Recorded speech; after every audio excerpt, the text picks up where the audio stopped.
Good morning for class. आप सभी बच्चे अपनी हिंदी की बुक निकालेंगे। मंथन हिंदी पाठशाला चैप्टर नंबर 14 आत्मविश्वास की शक्ति। सभी निकालेंगे।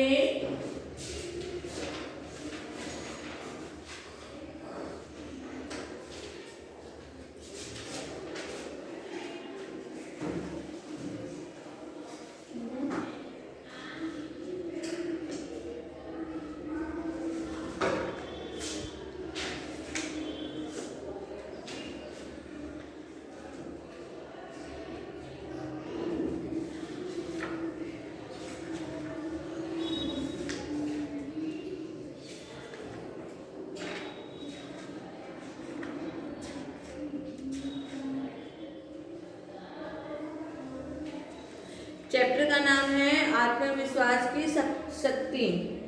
प्रस्तुत पाठ में आत्मविश्वास की शक्ति के बारे में बताया गया है। इस पाठ में कहानी के माध्यम से यह संदेश दिया गया है कि यदि अपने ऊपर विश्वास हो, मन में सच्ची लगन हो, तो मनुष्य के लिए कोई भी कार्य असंभव नहीं है। क्या है? चैप्टर में बताया गया है कि अगर हम किसी भी कार्य को करते हैं तो उसमें हम पूरे मन के साथ करेंगे तो कोई भी कार्य ऐसा नहीं है जिसको हम पूर्ण न कर सके।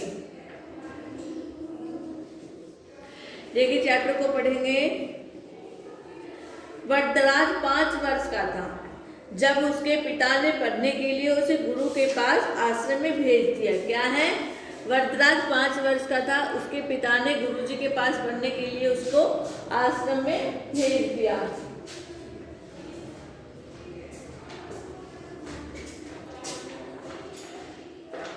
गुरुजी के पास और बहुत से बालक पढ़ते थे। उन दिनों गुरुओं की सेवा में रहकर ही विद्या सीखने की परंपरा थी। आजकल की तरह पाठशालाएं नहीं थी। पहले के समय क्या था कि गुरुकुल होते थे जिनमें शिक्षा प्राप्त की जाती थी।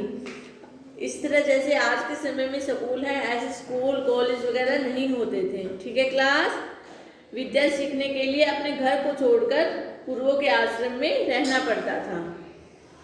वरदराज मंदबुद्धि बालक था, उसे कुछ भी याद नहीं रहता था। उसके सहपाठी आगे बढ़ते चले गए। वह 1 साल की पढ़ाई में 3 वर्ष लगाता रहा।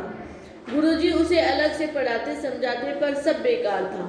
उसकी समझ में कुछ नहीं आता था। क्या है? वरदराज जो बच्चा था वह बहुत ही मंदबुद्धि था। उसकी समझ में कुछ भी नहीं आता था। वह 3 साल एक क्लास को पास करने में लगा देता था और उसके साथ जो सहपाठी उसके मित्र थे वो आगे बढ़ते चले गए। उसको गुरुजी क्या करते थे? अलग से भी शिक्षा प्राप्त कराते थे, परंतु उसके दिमाग में कुछ भी नहीं असर होता था। ठीक है?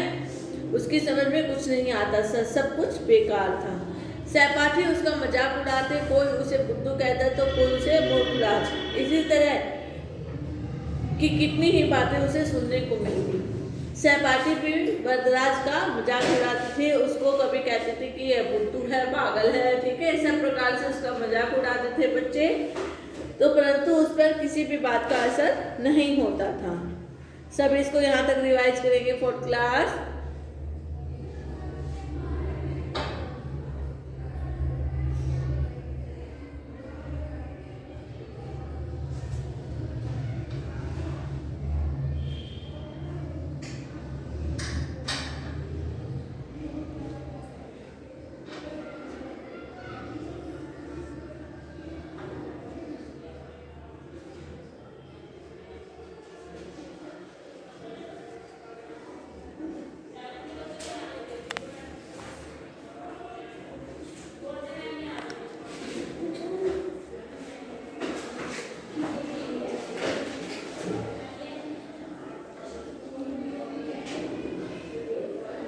आगे देखिए, सभी ने यहाँ तक रिवाइज किया। वरदराज नाम के बच्चे की कहानी है। वो 5 वर्ष का था। उसके पिताजी ने क्या किया था? उसको आश्रम में छोड़ दिया। वह पढ़ने में बहुत ही मंदबुद्धि था। सभी बच्चे आगे निकल जाते, परंतु वो 3-4 साल एक ही क्लास में लगा देता था, परंतु उसके सिर से ऊपर से जाता था। अगर गुरुजी उसको कुछ शिक्षा अलग से भी देते थे, उसकी समझ में नहीं आती थी।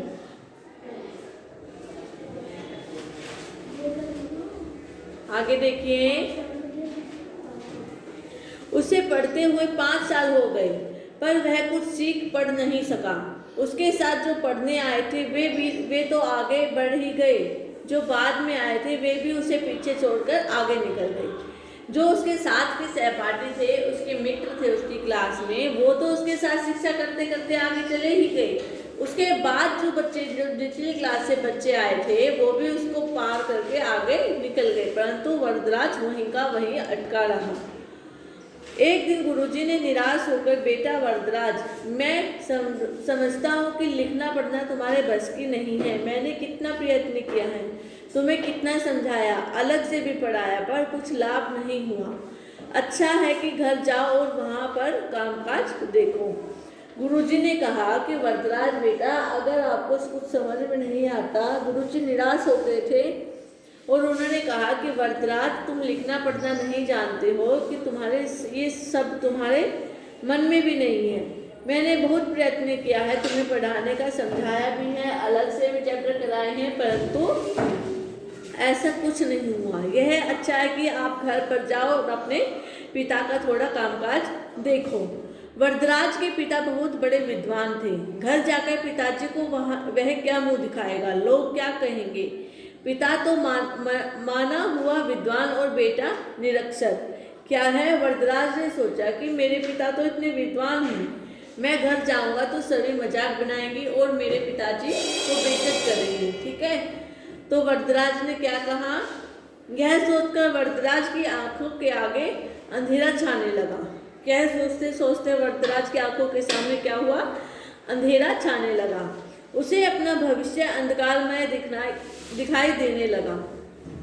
उसने अपने सामान की गठरी बांधी, गुरुजी के चरण छुए और साथियों के गले मिला और भारी मन से विदा हुआ। उसने क्या किया, अपने भविष्य का अंधकारमय दिखा। उसने क्या किया, वरदराज ने देखा कि मेरा भविष्य क्या है, अंधकारमय है। उसने सोचते हुए क्या किया, वहाँ से अपने सामान की गठरी बांधी और भारी मन से अपने साथियों के गले लगकर वहाँ से विदा ली।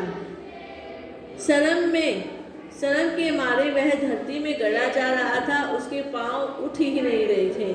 वह उदास अरमना सा चल रहा था। ऐसे घर वापस जाने का उसका जरा भी मन नहीं था, पर और कोई ठोर ठिकाना भी नहीं था। कहाँ जाए, क्या करे, उसकी समझ में कुछ भी नहीं आ रहा था। जब वरदराज वहाँ से अपना सामान उठाकर चलता है तो उसके मन में बहुत दुख होता है। ठीक है, वह शर्म के मारे अपना सर जो था वो धरती में गड़ा जा रहा था। उसका पाँव वहाँ से उठ ही नहीं रहा था। वह उदास था और अनमना सा चल रहा था। ऐसा घर जैसे वो उदास था तो ऐसे उसने सोचा कि अगर मैं ऐसे घर जाऊँगा तो घर पर भी बहुत बेइज्जती होगी। उसके मन में बहुत से सवाल उठ रहे थे और उसका कोई ठौर ठिकाना भी नहीं था। उसने कहा कि कहाँ जाए और क्या सोचे, उसकी समझ में कुछ भी नहीं आ रहा था। सभी इसको यहाँ तक रिवाइज करेंगे।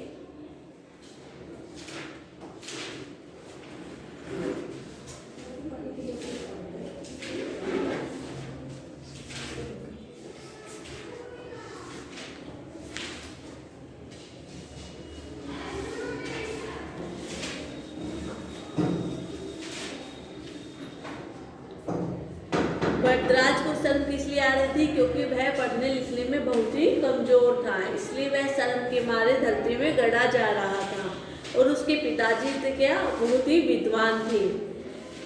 सभी इसको ध्यान तक यहाँ तक रिवाइज करेंगे।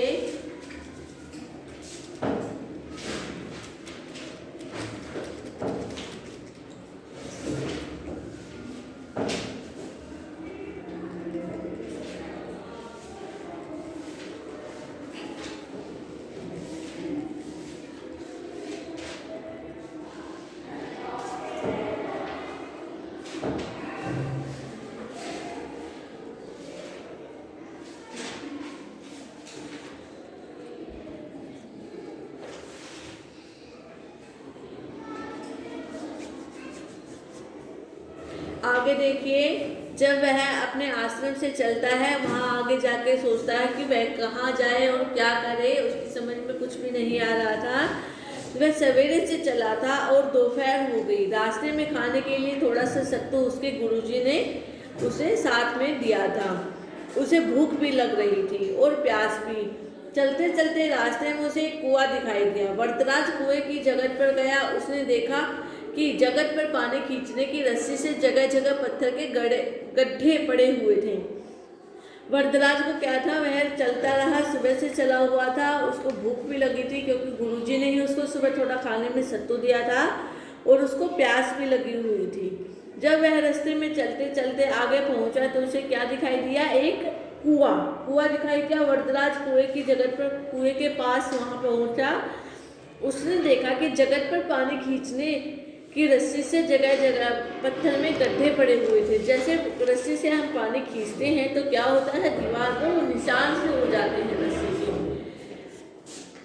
वरदराज के मन में अचानक बिजली सी कौंध गई। उसने सोचा, जब बार बार रस्सी की रगड़ से कोमल रेशों में से बनी रस्सी पत्थर को काट सकती है तो फिर क्या लगातार परिश्रम करने से मुझे पढ़ना लिखना नहीं आ सकता।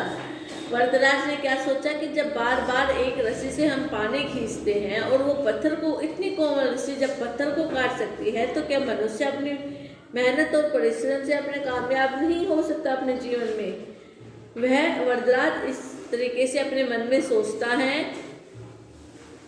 वह स्वयं ही बोल उठा, मैं परिश्रम करूंगा, फिर देखता हूँ कि मुझे विद्या कैसे नहीं आती। उसके स्वर में आत्मविश्वास की दृढ़ता थी और कुछ कर दिखाने का संकल्प था। वरदराज ने अपने मन में सोचा और वह स्वयं को बोलता है कि जब रस्सी, इतनी कोमल रस्सी रेशों वाली जब पत्थर को काट सकती है तो क्या मनुष्य अपने जीवन में सफल नहीं हो सकता है। वह स्वयं ही बोल उठा कि अगर मैं परिश्रम करता हूँ और मेहनत करता हूँ तो क्या मुझे पढ़ना लिखना नहीं आएगा। ऐसा सोचते हुए उसने अपने आत्मविश्वास में दृढ़ता की और वह कुछ दिखाने का संकल्प धारण करता है। सभी इसको यहाँ तक रिवाइज करेंगे। 4th class.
सभी रिवाइज करेंगे।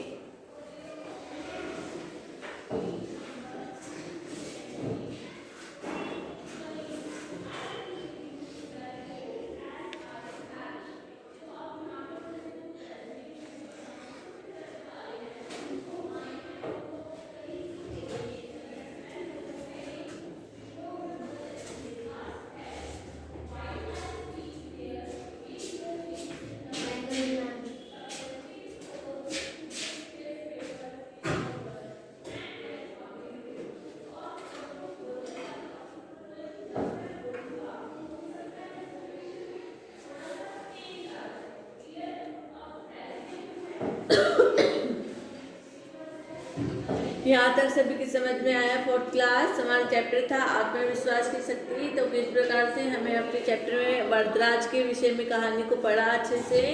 वह 5 वर्ष का था जब उसके पिताजी ने उसको गुरुजी के आश्रम में छोड़ा था। गुरुजी जब उसको शिक्षा प्राप्त कराते थे परंतु उसके दिमाग में कुछ भी नहीं बैठता था। उसकी क्लास के जो बच्चे उसके सहपाठी थे वो भी आगे चले जाते हैं और उससे जो पीछे बच्चे आ रहे थे वो भी उसको छोड़कर आगे चले जाते हैं, परंतु वरदराज जो था वो वहीं का वहीं रुका हुआ था। तो गुरुजी उससे निराश होकर गुरुजी कहते हैं कि वरदराज तुम यहाँ से जाओ और जाकर अपने पिताजी का थोड़ा कामकाज में हाथ बढ़ाओ। उसके पिताजी बड़े ही विद्वान थे। वरदराज ने अपने मन में सोचा कि मेरे पिताजी इतने विद्वान हैं और मैं इतना मूर्ख, वहाँ जाकर क्या करूँगा। वह अपने मन में बहुत शर्मिंदगी महसूस करता है, परंतु जब वह वहाँ से चलने लगता है, अपना सामान उठाता है तो वह अपना सर के मारे अपना सर धरती में, जमीन में उसका सर शर्म से धरती में कट जाता है। ठीक है, उसके बाद जब वह वहाँ से चलता है तो वह चलता चलता सोचता है कि कहाँ जाऊँ, क्या करूँ। उसको भूख भी लगी होती है और प्यास भी लगी होती है। ठीक है क्लास, वह चलते चलते उसे एक रास्ते में कुआं दिखाई देता है। कुएं के पास जब वो पहुंचता है तो वहाँ देखता है कि एक रस्सी से उसमें पत्थर में गड्ढे से बने होते हैं। वह अपने मन में सोचता है कि जब एक इतनी कोमल रस्सी से पत्थर को काट सकती है तो क्या मैं परिश्रम करके अपनी मेहनत से विद्या को प्राप्त नहीं कर सकता, सफलता नहीं पा सकता। तो वह क्या सोचता है, वह अपने मन में आत्मविश्वास को धारण करता है और सोचता है कि मैं परिश्रम भी करूंगा और मेहनत भी करूंगा, देखता हूँ क्या मुझे विद्या नहीं आएगी। उसके बाद वह अपने आत्मविश्वास और दृढ़ता के साथ मन में संकल्प को धारण करता है। ठीक है क्लास, यहाँ तक रीड करेंगे। यहाँ तक सभी की समझ में आया? Fourth class,